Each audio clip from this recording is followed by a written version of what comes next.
Hey, good morning, everybody. Happy Tuesday. It is currently 53 degrees, going to be high of around 75, little to no chance of precipitation. Um, and the sun is rising a little bit later every day and setting a little bit earlier every day. And pretty soon it's going to be dark more than there's going to be light. So, fall is creeping up on us. The season is going to change, is changing, and whether we like it or not, it's all part of God's plan, God's timetable.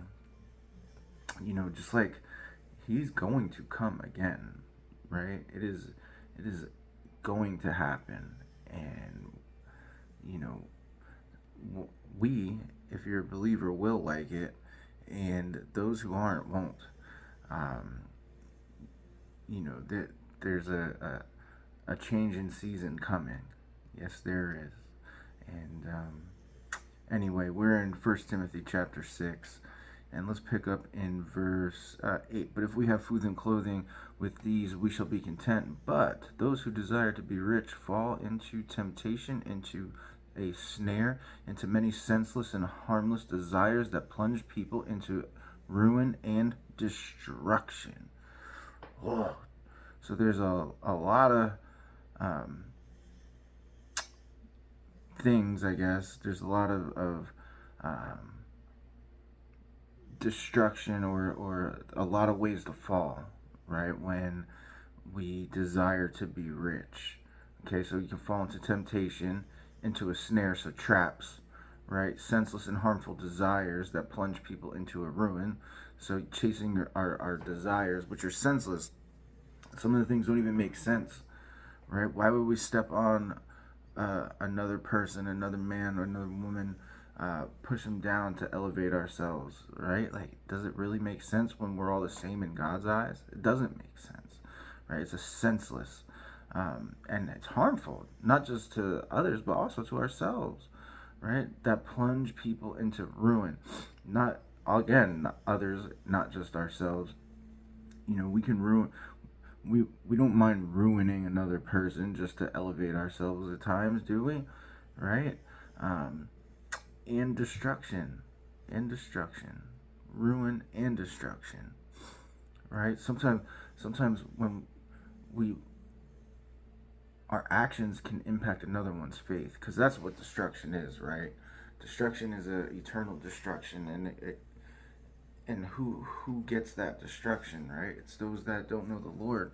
And we, right, by chasing this desire to be rich and falling into these temptations, getting caught up in the snares, into the harmful, senseless, harmful desires that lead people to ruin. Not just ruin in this life, but destruction is an eternal ruin. That eternal destruction is, we've just had an impact on one's ability to faith. Um, that's kind of a big deal, Christian, right? Christian, what are we witnessing? What are we showing? What are we sharing? What is our testimony? Does it show hope, right? Does it show hope, compassion, selflessness? Um, does it show being content for what God's given you? So, this week, the last few weeks, I've been working with one of mine on taking things that don't belong to them. I'm gonna try and use gender neutral, um, just cause normally I don't talk like that unless I'm trying to be ambiguous. Um, Talk to them about that, and um, nothing's working. Nothing's working, and this the desire to um, have things and take things, and things that it's temptations, like it's the lust of the eyes. Something looks shiny, so to speak, and gotta have it, right? And I'm trying to explain to them that when you steal, you're actually you're um, you're stealing what God has given to somebody else, When you steal something from somebody or a store or who or from whatever, and whatever it is that you take, it's it's stealing what God has given to somebody else. Now, I do think there's a predestination, right? I believe in predestination. And so I don't think you can steal one's faith necessarily. But when we um, plunge people into ruin and destruction, right, we're having an impact on their faith, right? And that might be part of God's plan. And it's like, but it's not like, right? It's not like, That's not what we're called to do. We're called to, um, we're, we're called to be meek. We're called to be, um, laying down our lives, not pulling our lives up off of and pushing others down, right? We're not pushing others' lives down. Um, so when we do that, right? When we do that, and we um, do something that causes somebody else's faith to minimize, we're essentially um,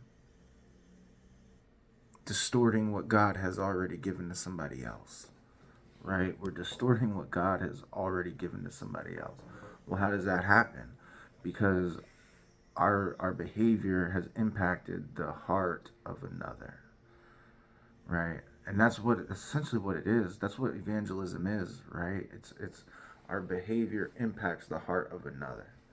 And it is true. We do impact the hearts of others.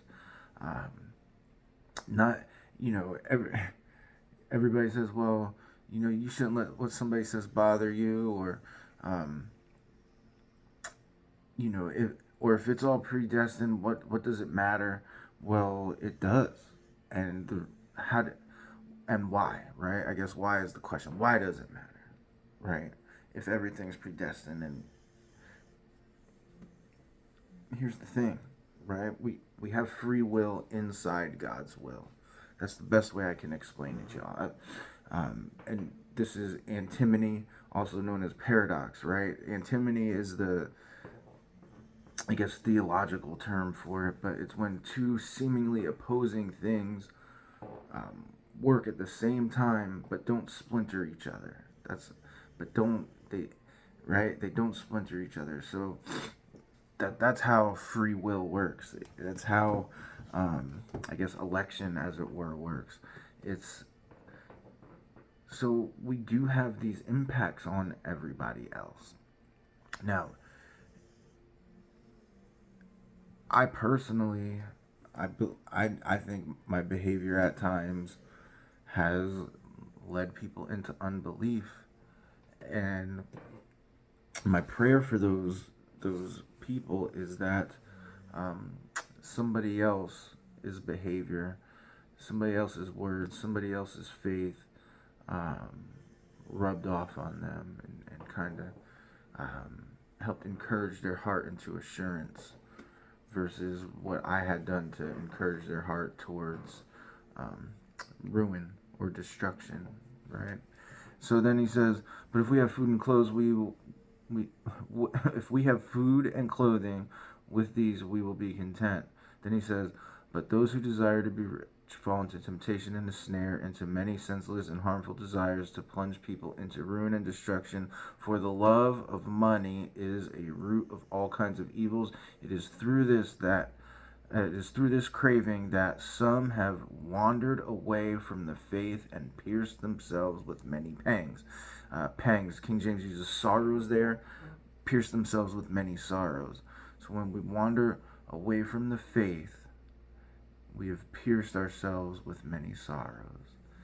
And I just, don't let our behavior cause somebody else to wander away. And it doesn't mean fall away, because I think we can wander back, and I can have insurance in that, and those that maybe I have,